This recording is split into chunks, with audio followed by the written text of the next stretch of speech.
8 horas da manhã em ponto. Hoje é quarta-feira, ao meio da semana, dia 6 de dezembro de 2023. Nós vamos abrir essa edição do Jornal Gente falando sobre roubos, furtos, arrastões, ataques a estabelecimentos comerciais em São Paulo e no Rio de Janeiro dos últimos dias.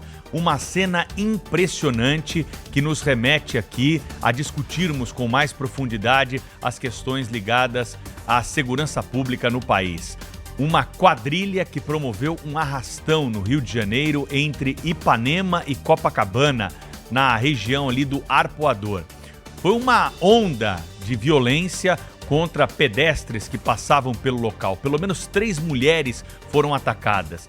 As imagens, elas são cobertas aí por conta da legislação brasileira que impede a divulgação de imagens de menores infratores. Mas é muita gente sendo atacada, um bando, também participando desse arrastão e um longo trajeto percorrido por essa quadrilha sem que fossem incomodados, sem que fossem pegos pela polícia. Ou seja, policiamento ali não havia para repelir a ação desses marginais. Gente que estava passando pela rua, gente que estava entrando em condomínio, gente que estava saindo do carro, que estava andando de bicicleta.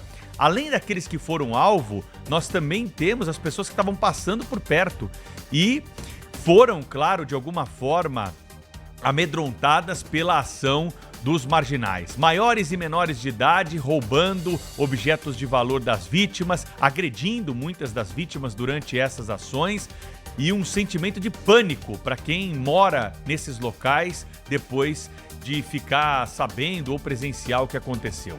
Dias antes, o que nós tivemos? Uma mulher sendo atacada também por um grupo e a polícia investiga se esses bandidos fazem parte do mesmo grupo. E um senhor que foi tentar ajudar a mulher e foi nocauteado, ficou com o olho roxo.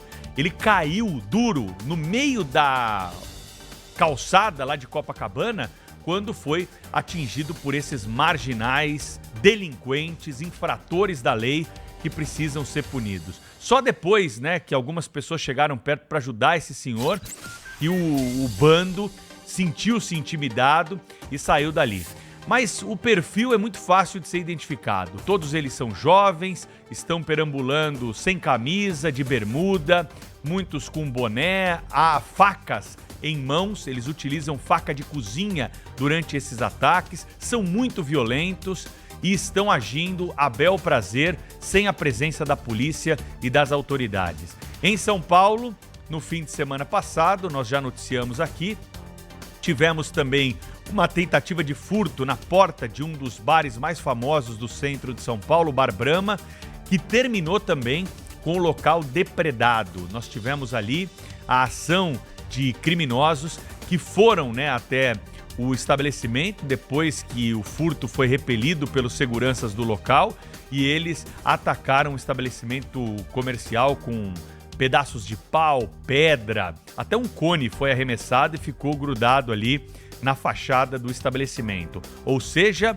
também uma desordem, também ausência de força policial para fazer o que deveria ter sido feito, que é prender esses criminosos. Mas aí eu pergunto a vocês, prender iria resolver essa situação? Nós tivemos acesso aqui no Grupo Bandeirantes de Comunicação, lá no Rio de Janeiro, pela Rádio Band News FM, a um levantamento da Secretaria de Governo que indica que 70% dos bandidos presos nessas ocorrências no primeiro semestre desse ano pela Polícia do Rio são reincidentes, ou seja, já tinham sido presos e foram novamente capturados em ações criminosas.